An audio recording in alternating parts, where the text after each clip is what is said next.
Iš tikrųjų švenčiam 35 metų Lietuvos valstybės nepriklausomybės atkūrimą.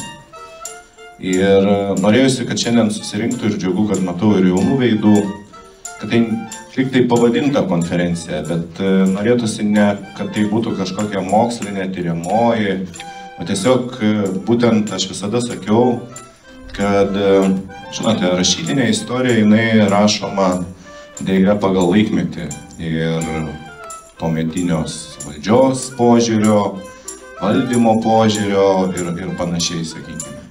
Tikri žmonių prisiminimai, o ne tai vien kas įdėta į rašytinius dokumentus. Todėl smagu visus sveikinti su ta mūsų gražia švente, jubiliejinė švente. Ir kiekvienas žmogus, nežiūrint to laikmečio, kažkokį savo pėdsaką palikęs mūsų tam visuomeniniam gyvenime ir mūsų pačiam rajone. Tai prašau, gerbiama Irena, čia arčiau atsisės, nestovėdami.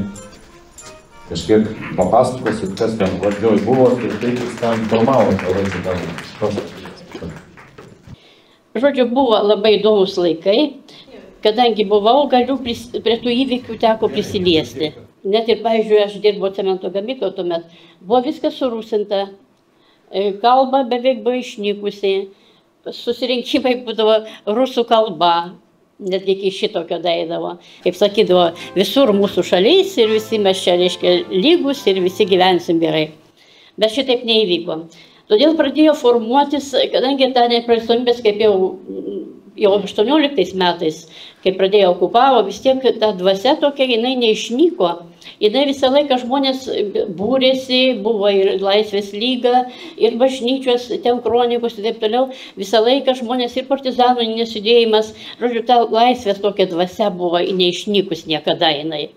Ir todėl, kai susikūrė, pradėjo formuoti sąjūdis, kadangi sužinojom, daug žinių įgijom, daug žmonių protingų atsirado, kurie žinojo, kaip teisiškai gražiai tą viską padaryti. Ir, reiškia, ir prasidėjo judėjimas dėl, kaip mums įgyti vėl nepriklausomybę, atstatyti tai, kas buvo prarasta. Na, o 900 metais, kovo 11, atsimenu, nebuvo tokia graži diena, kaip šiandien buvo linuota, darganota. Mokytojai anksčiau išėjome iš mokyklos, kad galėtume pažiūrėti televizorių, kaip čia vyksta suvažiavimas. Ir iki pat vėlumos žiūrėjom, stebėjom tus visus istorinius momentus. Kitą dieną, kaip tik tai turėjau važiuoti į švietimo ministeriją Vilniui, vaikšto po Vilnių, tikrai nepatikėsit, kiti galvoja, kad taip negalėjo būti. Ramu, tylu, atrodo, kad niekur nevyko. Švietimo ministerija nueinu, ten visi, kas bus dabar, kas bus. Širdį atrodo reikia džiaugtis, bet nerimas buvo didžiulis. Lietuviai tokie žmonės, kurie nešiojo tą patriotinį jausmą visais laikais. Kaip pavyzdys, statybinių medžiagų kombinatas, buvo irgi tokia, kaip galim sakyti, komunistinė įmonė. Bet kai atėjo sąjūdžio laikai, tas pats toks amžinatilsį šviesios atminties Leonaitis, autobusus davė karus, važiuokit į Vilnių, važiavo žmonės, budėjo. Buvo toks pakilėjimas ir tada prasidėjo kitas gyvenimas, kaip Raimond sakė, įvykiai pasienyje, viską stebėjom, girdėjom ir aš ir džiaugiausiai ir nesupratau.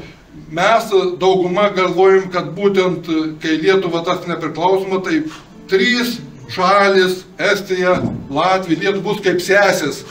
Man asmeniškai tikrai būdavo nesmagu važiuoju į Latviją ir muitininkai, ir pasieniečiai, be to švento darbo, taip atrodo nusižeminė, tave bagažinė tikrina, tave kaip kokį tautos priešo, mes taip ir juokdavomės, juk mes 3 respublikos turime laisvai čia tarpusavy bendrauti. Tame tarpe, kaip Raimond sakė, priminė, kas vežė duoną, kas iš Latvijos dėjom į mašinas ir vežėm į Lenkiją, pradėjo toks judėjimas, amžinatilsį Meškienė, Eugenija kart važiavom į Suomiją, vežėmės, kas ką turim į Suomiją, kad nuvežti, kad gauti pinigėlių.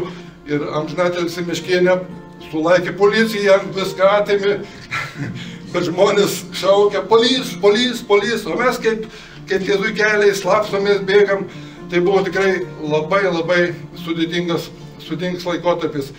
Bet tikėjome, kad tas bus tik į gerą viskas ir matot, šiandien mes 35 metai, vaikščiojom mero kvietimu po sporto rūmus, po administracinį pastatą.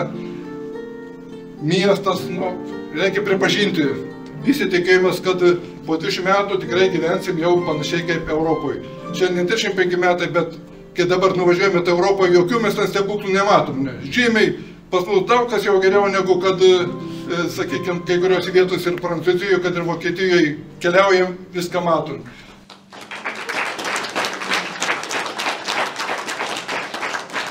Tais laikais teko pasidarbuoti muitiniai. Buvau mėnesio vieno vedėrių posto pamainos viršininko.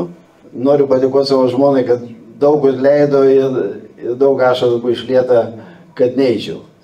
Kalbant apie mūsų darbus, tai nebuvo piragai, pamenu iki šiol, baisiausiai buvau supykęs ant žmonių, vienu momentu vežė iš Lietuvos duoną. Gal atsimena tokį laikotarpį, kai buvo pelninga iš Lietuvos pasikrauti automobilį duoną ir vežti. Tai vienas dalykas, kad tu veži duoną, kitas dalykas, kad ta duona pakišta apačioje, pakilimėlių ir ten sukeltos kojas. Sukeltos kojas, tai be gailesčio buvo tokie baudžiami, išimant tą duoną ir siunčiant juos atgal į Lietuvą. Konkrečiai apie vedėrių postą. 1991 gegužės 23 7 Rygos Amon kariai sumušė 5 vedėrių pasieniečius, juos išrengė, pririšo prie kelio užtvaro, sumuštas Gedmaniškių posto viršininkas, sudeginti vedėrių, Mažeidžių ir Gedmaniškių postai. Atmintumėt, kad buvo vienintelė moteris muitininkė Lietuvoje, Aldona Jonaitinė, kuri papuolė į vieną iš šitų nelauktų svečių apsilankymų. Na, baigėsi viskas tom, kad liaudiškai tariant, išvarė ir liepė dingti kuo greičiau.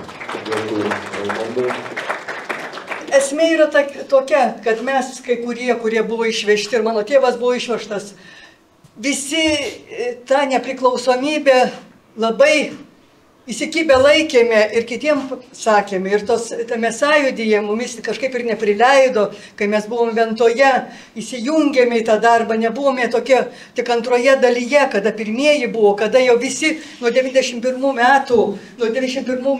metų, kada aukščiausia taryba pradėjo dirbti ir po to sausio 13 visi pabūgo kažkaip, galvojo, kad neįvyks, kad bus sunku, kad visa kita kažkaip priešinosi. Aš tikrai prisimenu Seniūnės darbą Ventoje, kai mane paskyrė. Aš tiesiog visas jėgas dėjau, kaip čia geriau padaryti. Atsimenu, pirmąją nuvažiavau į mumis įsiuntė į Daniją. Ten visur žolės nupjautos, gražu parvažiavau, ieškojau, kur gauti tą žoliapjovę. Ir kai mes nusipjovėme Ventoje tą žolę, ir visi važiuoja, sako, gražiau kaip Palangoje. Ir mes konkuravom su seniūnu Lupeika tada, nes mes buvom sutarę su amžinatilsį Meškienė, kaip mes padarysime tos darbus. Buvo pirmieji pinigai europiniai, juos reikėjo panaudoti. Ir šiandien aš dėkoju visiems, kuriais kartu aš dirbau, su kuriais man teko būti. Ir negaliu, visokių būna atvejų, nieko nepadarysi. Tai yra gyvenimas. Bet noriu tik pasakyti, kad mes dabar šito gyvenimą turim rūpintis ir jį vienas kitą stiprinti ir sakyti, kad glaustumėmės šio laikotarpiu sunkiu. Ačiū Jums visiems. Ačiū Virginijai. Nuo pradžia, man atrodo, buvo vis tik tai, kaip Irena užsiminė, vasario 16. Žodžiu, tai įtvirtinus nepriklausomybę Lietuvos labai didžiulis buvo valstybės vystymasis, spurtas toks tiesiog. Juk teko labai atsilikęs kraštas. Trečia dalis žmonių tik tai buvo raštingi. Per tuos 10-15 gal metų, pirmuosius 10 metų buvo įkurta apie 4000 mokyklų. Visi jauno motinukai gavo pradinį išsilavinimą, tapo raštingi. Tuo pačiu tokios aplinkybės buvo, kad mes turėjom gintis nuo išorės priešų. Ir nuo Lenkų, ir nuo bermontininkų, ir nuo Rusijos pusės bolševikų. Žodžiu, kariuomenės šitos turėjo besikurdama tiesiog ir kovoti. Lietuva, jinai gyva ir būtent svarbiausia, kol mes ją nešiosim širdise ir savo dvasioje. Joks priešas mus neištums iš mūsų tą mintį apie savo šalį ir tėvynę.